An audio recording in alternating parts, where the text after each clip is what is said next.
if you're looking at me and you're very serious and I take that in, then that means I allowed my shields down, and then my presentation skills is gonna be disturbed.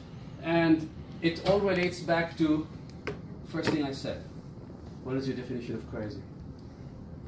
I am inviting you to remember. You said when you were a kid, you were thinking about Jumping from the flight. jumping from the flight. Yeah. With a parachute or? No, I mean, yeah. Skydive. Skydive. Technically speaking, he can do it once in a lifetime. That was good. It's always different. Once in a lifetime. So, if we all remember the kid with us, how many of you have kids? How many of you have kids in the family? Kids in the family? Kids in the family, yes. How many interacted with kids at any part of their life? So, if you look at any kid, the kids doesn't really care about who's watching them, what they're wearing, what are they saying when they're engaged in play. You don't, whatever. This is why as adults we have to just keep watch. They don't get carried away. But why do they get carried away?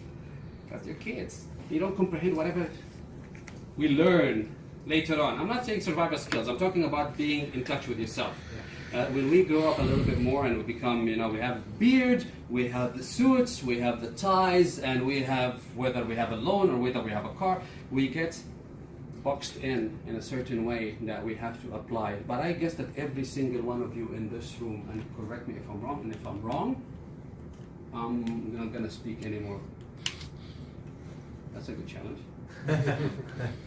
I'm not going to speak anymore at any time at anywhere, and you're going to see online. Probably going to shut myself and jump with a parachute and just kill the parachute and just go down and take it one time, and you were correct with that percentage. So you're right for sure. You're right.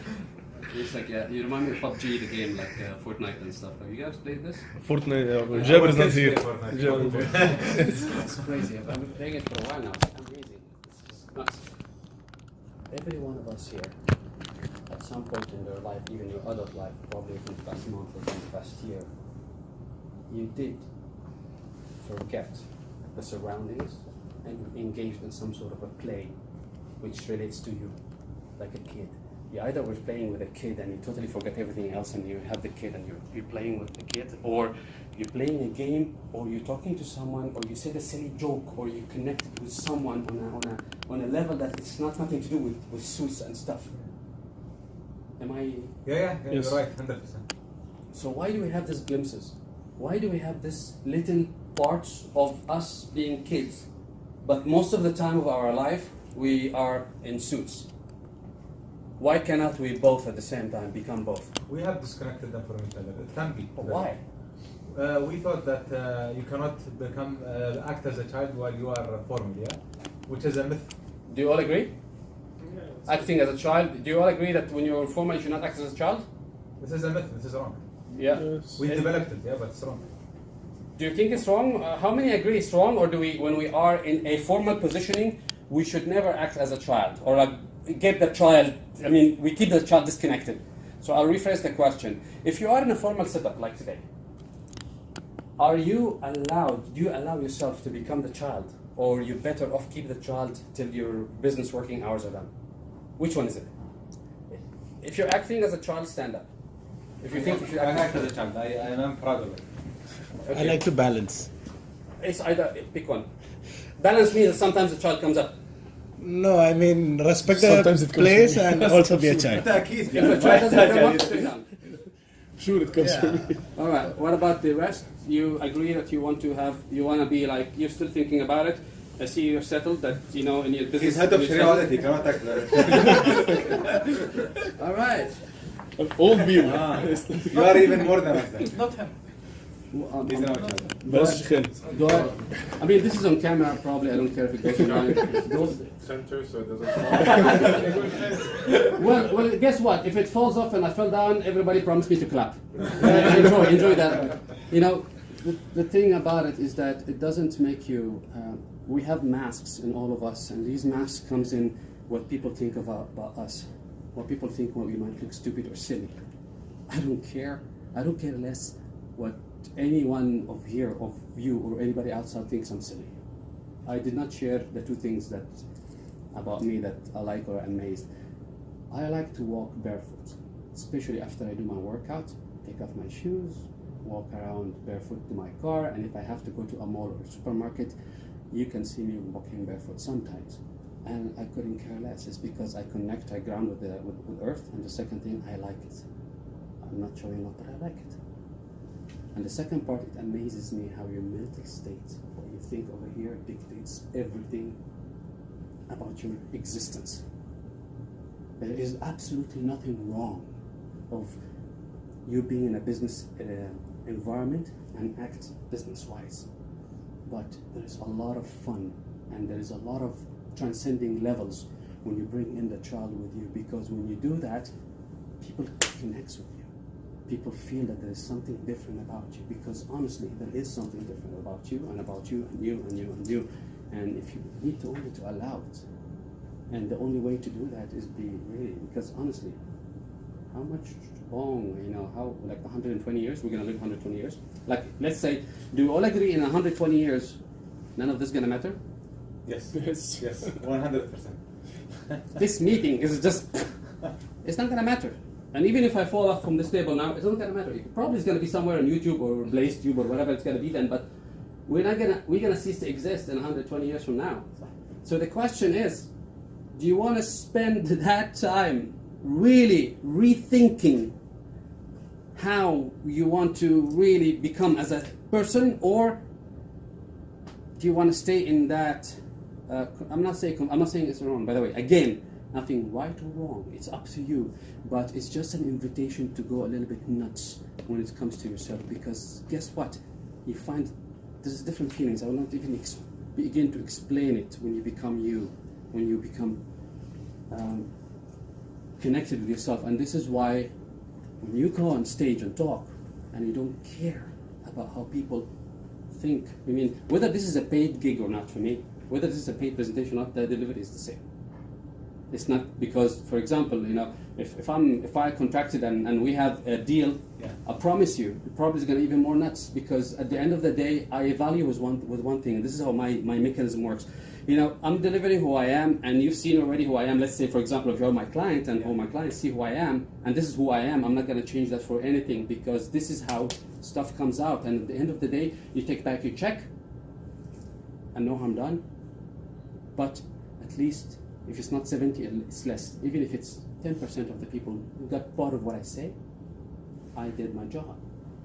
So I'm inviting you all to be a little bit nuts when it comes to yourself, and forget the ties and just be yourself. Would this invitation be okay with everyone? Yes. Yeah. So is it safe? Video is already, mashallah. Is it, Filmed. can I invite you to do something different? Yeah, so to try to get the kid inside, right? Depends about the difference. All right, so for example, let's For take... example, for me, my opinion, Yeah. very honestly, there is a child, there is a respect, there is a, I think people, heritage, there is all these things. When you respect the people who are there, you said, I don't care, it's I cover myself. You are present with them. When you should be respect this.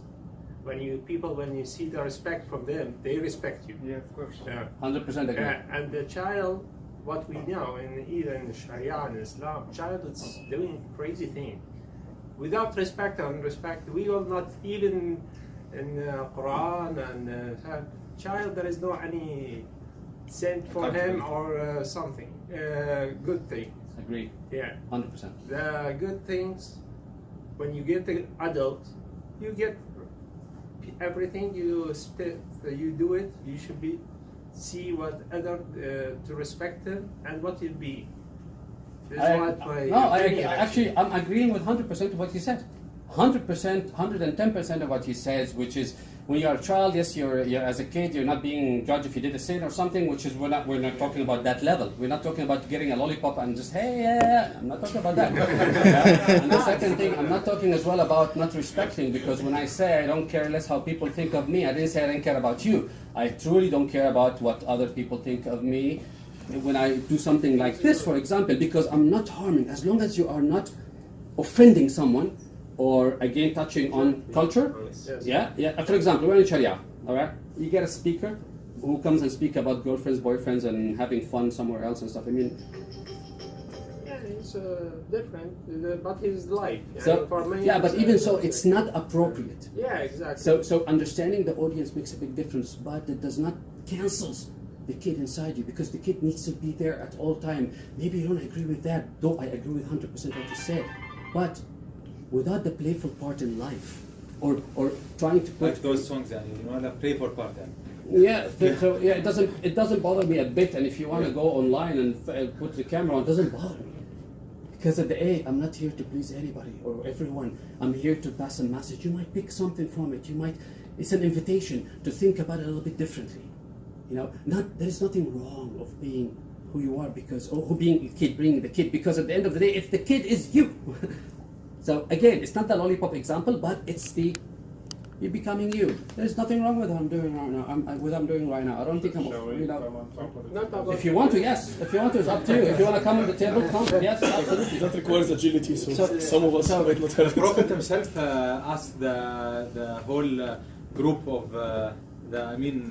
his companions to go in the front, and he did a race with his wife. Yeah, so racing with his wife while being over 50, and asking all the men to go so they will not see the race is the kid within himself. Yeah, And that's a true story. Yes. for sure. And he played with 100%. Umair. Remember he played Yeah, with Umair? even that one, but that was Yeah. with the child. But here it was with his wife. So he act as the kid within himself Yeah. with his wife, With his wife. Yeah. which is great. Yeah. All right, this is actually a new plus for me now. Okay. That fortifies my belief as well. Alhamdulillah. So, alhamdulillah. So, that doesn't, by the way, that doesn't mean that if you don't want to engage in something like this, that means it's any less at all. This is just an invitation that doing something a little bit out of the we call it comfort zone, but honestly, we keep on labeling it as comfort zone, but at the end of the day, it's something new that you're trying to do. And that's something, if you try to take that step, maybe it's not the kids, maybe it's something else. Maybe it's just by you going sign up tomorrow to go and speak on Toastmasters. Maybe it's by you that you go your video. I don't know. Do you put your videos online that you record? Not yet. Maybe by putting those videos online. This is one of the things. Actually, one of the strategies of learning speaking is that shoot the video, put it online, and guess what? What's going to happen? Same as social media as real life. When you let's say you put a video online about whatever is happening. Let's put that video online. You put that video online. Here's what's going to happen. A lot of people gonna give you a thumbs up. Some people might comment, and you're gonna have a few who would say like, it's bad. Somebody else might take the initiative of becoming a keyboard warrior. You know what? I don't like your tone of voice. I don't like your ideas are really sucks. Doesn't work. You would always find that everywhere. And this relates to who you are on stage as well. Whoever is looking at you, you don't connect with them, because as long as you have the idea to bring it out, you're gonna have to take the first steps, whether people like it or not. And this relates back to not caring about what people think of you as much as what you think of yourself. But the main result is that as long as you are not offending anyone, you're not doing something wrong. And in this case, full on, go something beyond what you're used to. You know, the companions of the Prophet once ate watermelon in the زي mosque. Then they started throwing at each other the leftovers of the watermelon In the at each mosque? other. In the mosque, not elsewhere. In the mosque.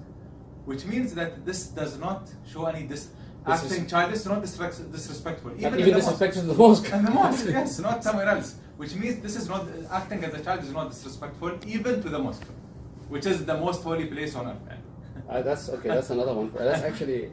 All right, I'm normal. All right, I said I'm weird first. No, you're I'm normal. You're the normal guy. Yeah. So let's move on. So again, coming out from the first thing before when you start to do your talk, we said the first thing is socializing with people around makes a lot of either familiar faces, and number two, coming in and opening up. When you open up with any presentation, please do not say. Thank you very much for being here today. Thank you for inviting me. It was really good to be here today, and you don't need to do that. You don't seek approval from anyone. And by the way, I mean, it's been a while since I'm dark, but you know, I was blushing because you did actually a full analysis of what I did. So thank you so much for that. And this is another thing, having somebody to present you ranks up your value. So if you're going on TEDx, you're going to rank up your value, but somebody else is telling people who you are. If you are in a setup like this one, like what happens today, having you introducing me, pops it up a little bit. If you're going to Toastmaster or you're going to any presentation, having somebody do that first, I mean, it needs less than a minute, 30, 45 seconds of that presentation, it just automatically lifts you because we work on a subconscious mind. If you are being perceived as primitive wise, because we're thinking about the brain now, not the mind, about weak, not sure about what you're going to talk about, insecure, you can still do a great presentation, but you're going to, internally, you're going to be like an overdrive, like spinning the car and you don't want that. So in order to cancel all that, comes down to the heart. And again, having somebody, the tools, like you have this, okay, you have that, can work. Today I didn't use any of this. I didn't feel like, because I didn't know the audience and I just want to connect with you.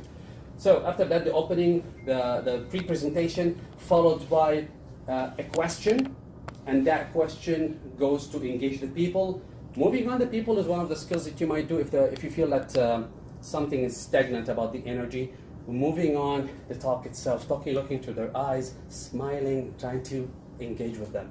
Now about your talk, how would you, any ideas about how you plan your first talk? I'm gonna again call it as a TED, but we said that we're gonna label this TED. What is your first TED talk? How do you have an idea? How do you put it in talk? Share with me. Okay, first I think one of the strongest things to do is to put it in the framework of a story, a narrative. Like for example, if you have a big idea that you are working on, and you have a story that happened when this idea came up to you, you can start with that narrative because it will click with almost many of the audience, because everyone likes stories and maybe some can relate to this story to something similar in their lives, yeah? Okay. So you can, frame the idea in the framework of a story, by narrative. By saying that, you are allowing people to open up their imagination and to relate to a lot of the incidents that will happen in the journey of the story. Telling a story helps people, agreed, because some people are audible, they listen. Some people are visual, they see how you move. And telling a story connects with people. So telling a story is very important. So let's tell a story. Let's say a story. I would like somebody to tell me a very short story about anything, pretty much. And then let's analyze that. So any volunteer can come and speak about any small story about something that you've done. Let's say you went to the supermarket or something, you went to the gas station or something that's really, really took place within a lifetime of, let's say, 3 minutes. And you can summarize it to less than 1 minute. Anyone? It has to be a true story? No, you can make up whatever you want, as long as story. All right, Any story. come over. Okay. I had an interest about violence. Do you have history? That was a talk I actually gave them. All right, tell us a story in a minute.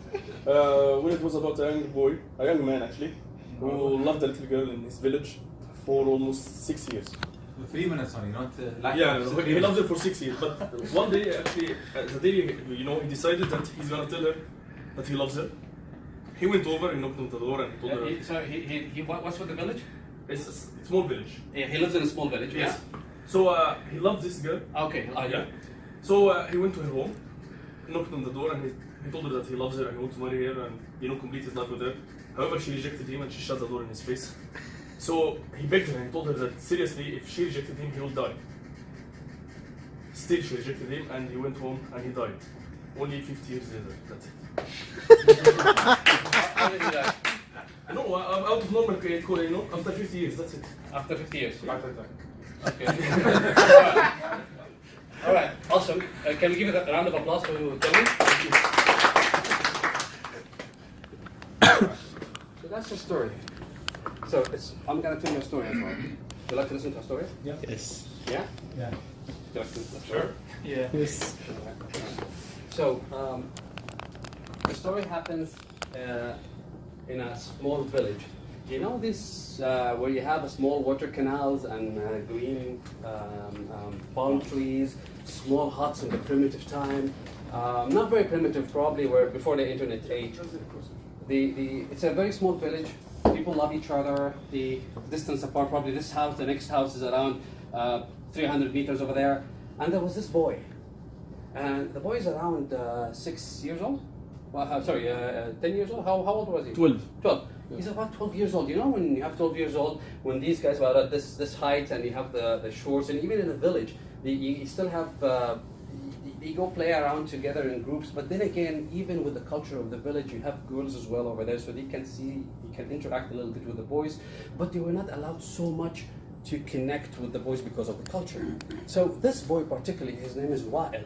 On that day, he saw this girl working on the other side of the field, and he really wanted to connect with her. So he got to know as well that she lives in the next hut, which is around 400 meters away. So he had to walk 400 meters and all the way to her place. The girl name was Amira. She was yellow, probably blonde hair, working with her mom in the morning, doing whatever she told, but she never noticed him before. He comes in while he comes to her door, and just with the green hut, and the door has a mashallah on it, and next week you can see behind the small farm it has some cows and stuff, and he just comes in and knocks the door, and she doesn't open. Just knocks the door again. He makes sure that her mom is not there. And then he talks to her and tells her he loves her. But then what happens is that Amira, she never noticed him before. And at the same time, the way she was raised is not the appropriate way for her to connect with someone, though she was not even a Christian. She says no. But then again, he doesn't take no for an answer. So he does it again, and then she slams the door again. Does this a couple of times, and then eventually, finally, to his 12 years old, he finally realizes that this is a no-go or it's not going to happen. He walks back to his home, 400 meters away. Mom and dad are not at home. But then he stays there. But then he dies. He dies at the age of 50 with a heart attack. And he never had that life that he wanted to do. Whatever the story is. So, what is the difference? Details and visualization. Thank you, and thank you. What does it make for the audience? The imagination level goes up. They connect, like a yes. movie. Thank you, imagination and connection. So you visualize probably the water stream and the green and the palm trees or the house or the farm behind the house. But they couldn't imagine Amira till now.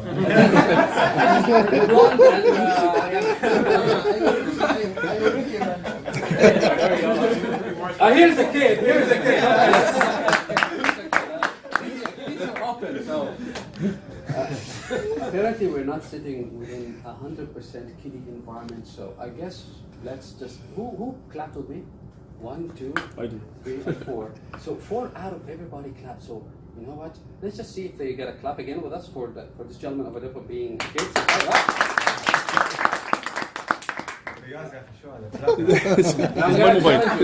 At his cost. Why did you clap? I took his Why did you clap the second time? You took Amira's number? No, he took it to reference. He's manager. He didn't clap for him. Oh yeah, that's going man in your appraisals. Why did you clap the second time? Why? I mean, some of you, and it's not the first time, and this is the second time I clapped. First one, nobody clapped, and then the second time I clapped, 2 people clapped, and then the last time, now third time, when I said we're clapping with him, 1, 2, 3 or 4 people clapped. But when I said I was talking to you, I wasn't talking to them. People who were involved in clapping and said it's a kiddie move, and then everybody clapped. Why? I think some of them they like it or they accept it, something like that. No, the first one was not obligatory. Thank you. No, makes sense. Yes. Okay, then accept it, not obligatory. But here is what's gonna always happen. Pretty much again, whatever I say to my own experience. So maybe I say something that's totally wrong, but it's right to my universe or whatever my reality is, and therefore I'm not telling you what to do. But if you happen to have something like this, this is where you have the authority. You're not telling people what to do. People normally confirm with a herd. This is our mentality. This is survival mode. If you see if you walk somewhere and people are laughing, you are cheerful.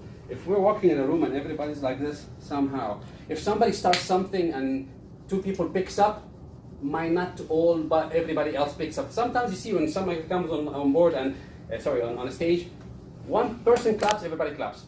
Some people needs that cue or needs that approval of like, hey guys, it's okay, you know what, it's okay to clap. But in our essence today, we did 4 of us clap, but the rest didn't. And then when we did it, we said like, you know what, let's show us a kiddie move. Everybody joined the bus. Nobody forced you to clap, but you said you think it's obligatory, but you still choose to change your mindset into clapping with us together, and therefore everybody is smiling, and then we got to know that you did not get your number. So at the end of the day, we connected. And this is part when you speak. It relates to back again. You give what you have. If you don't like it, or you don't like it, or you don't like it, I try my best to give it to you. But it's not my stamp of approval to become a successful speaker. Get that in. Stories, correct. Paint a picture. Always paint a picture. Always put colors, smells. It's gonna add a little bit length to your story, but more people is gonna connect. Because even if the story is not nice, at least you give them a small ride to come with you on a village or an island or whatever. All right, I think our time is just getting up. Any questions for me before I close? Thank you. I mean, did you set a set time for Hisham?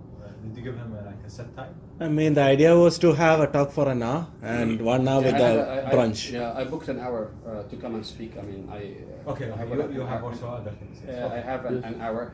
I know that after this you told me about that you wanted to do presentation. Is this happening straight up now? Yes, Hani will do it for you. I'll wait for that. Okay. Yes, Hani will do it. I'll do it one-to-one. You can do it one-to-one? Yeah. Like, so he will not do it for the whole team knows the presentation. It's a brief of what we do and how we evolve to become what we are. to everyone? No, they know. They've seen it numerous times. So it will be for you. It will be just he will do it on my behalf to Hisham. All right. Can I have a special request? Sure. Kiddie mood. Kiddie Can mood. you? Kiddie mood. Sure. Kiddie mood. Yeah, All right. sure. So closing. But before closing, just please. one simple question. Yes. We are dealing with Islamic finance. However, some people might not accept the principle of whole Islamic finance. If you are giving a talk to non-Muslims or Muslims that don't believe in what you are doing, what would be the best way to connect with them? At least to find a middle ground, so we can start from that point.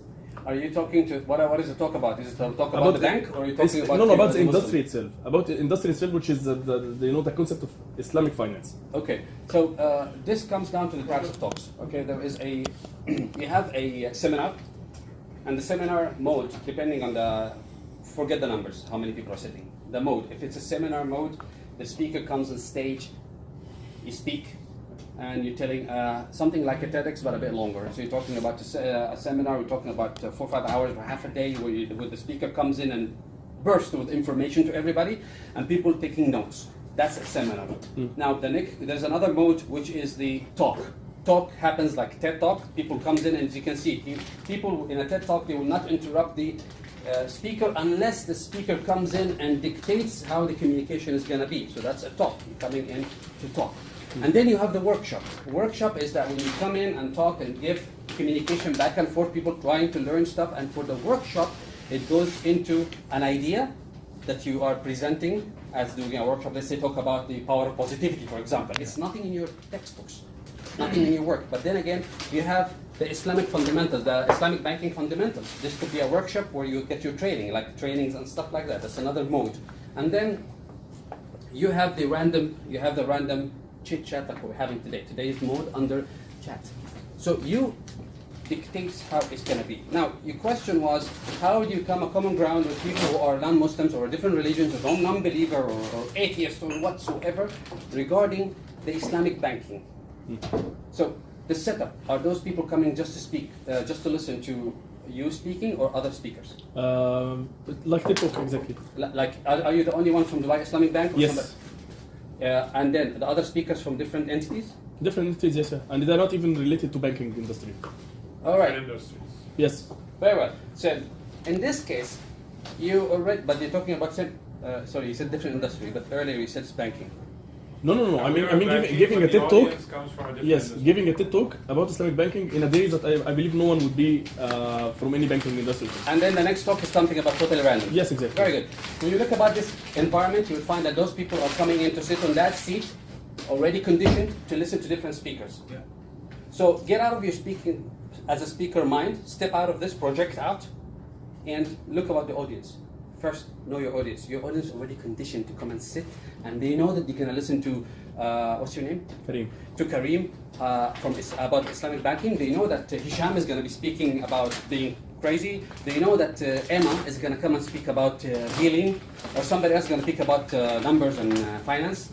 So they already know. They're already sitting on that seat knowing that. So this takes a little bit load. You do not have to, please remember this. And try it. Always, everything is trial and error, right? Yeah. You try it doesn't work, pull back, next talk you do something else. And this is how we gain muscles. We go to the gym several times. You never go to the gym and listen to the best trainer. You do the biceps 50 times and then you go home. It's not gonna work. But when you listen to the same speed, when you go train over and over, this is how it happens. So you get out of the mentality of thinking that you need the approval from those because simply they're non-Muslims. You are presenting an idea, and the value is based on Islamic banking or on an Islam principles, for example. But at the end of the day, it's for Muslims and non-Muslims, right? Yes. So that means if I'm Muslim and he's non-Muslim, and both of us went with this concept of with the Islamic banking, is the value that's going to come out from doing this, is it going to be different for a Muslim or non-Muslim? It shouldn't, no. Thank you. So when you're presenting it that in a ground that it is drawn from the Islamic banking, but it benefits everyone because of A, B, C, D. So you're dropping down the part of being religion sensitivity, for example. Yeah. But you're still saying it's built on that because of that. However, if you're gonna go and say, if I were, if I listen, I'm Kareem, I don't think especially the type of audience, I don't think I'm gonna go and say that, because I don't know much about Islamic banking, by the way, but I'm just spitballing. This is built according to the Islamic rules because Prophet Muhammad, or because of Al-Khulafa al-Rashidin, or I wouldn't engage much into the religion part as much I would engage into the principle drawn from the religion. See the difference? Yeah. So in this case, if somebody who's atheist, who doesn't even believe in God, can still be a client, because you can see the value which is coming out, because you're not presenting it as a religion. Does this answer your question somehow? Yes, I got it. Starting it off is, and the question was mainly how do I start off on a common ground? You start off on a common ground as simple as this. When you're outside the room, you socialize with people, and then when you come in, you open up and you have the questions, and then you talk, and you don't even consider the religion. You presenting this, at the end of the day, if 70% of the people like it and then 30% don't like you or like the principle, you're not there to please anyone. You're there to deliver to whoever wants to listen. If I start today and I go and scream outside, there is I know I'm in the Islamic everything, but hear me out from a concept of talking. I'm trying to be as sensitive as possible so I don't put any word out that would be taken mistakenly. What is a cult? Somebody can go and start a cult and say, I'm the green cult and we have to wear this and we have to do that and we believe in whatever. You will find audience for them. For every cult there is an audience. It's crazy because we are created, I don't know how we are created, the way, the mind more, the mechanics works in a different way. So the idea is that you step back from stuff which might define you as a certain sensitivity issues, which is in case race, religion, as we talk about race, religion and politics, and try to make it as politically as possible. See that? Yes. And people will pick up if they find the value, because at the end of the day, what's in it for me, right? As a human. Yeah. So, nobody walked outside the room where we had the safe zone. Yeah. I don't know. Okay. All right. So that's about it. So I really invite you to really think about this part about being a kid, because it opens up that different dimension within you. And you might be silly, you might look boring, I might look boring to you, I might look silly, but at the end of the day, I did what I can, and that satisfies me. If you reach that level, trust me, you do 1 gig and it doesn't go well or doesn't go halfway, you do the next gig, people are crazy nuts. You do another gig because life is ups and downs, right? Yeah. But at the end of the day, you need to be true to yourself. So that's about it from my side. Now I can say thank you so much for having me here today. I got to get to know a lot of you, and I really wish you all the best. And in 120 years, none of this is going to matter. So I guess today when you go home, if you have a kid or if you have a spare time, do something weird. Take off your shoes. Talk to somebody randomly in an elevator, or go do something out of the ordinary and try it, see how it feels. If it doesn't feel good, it's fine. Thank you. Thank you.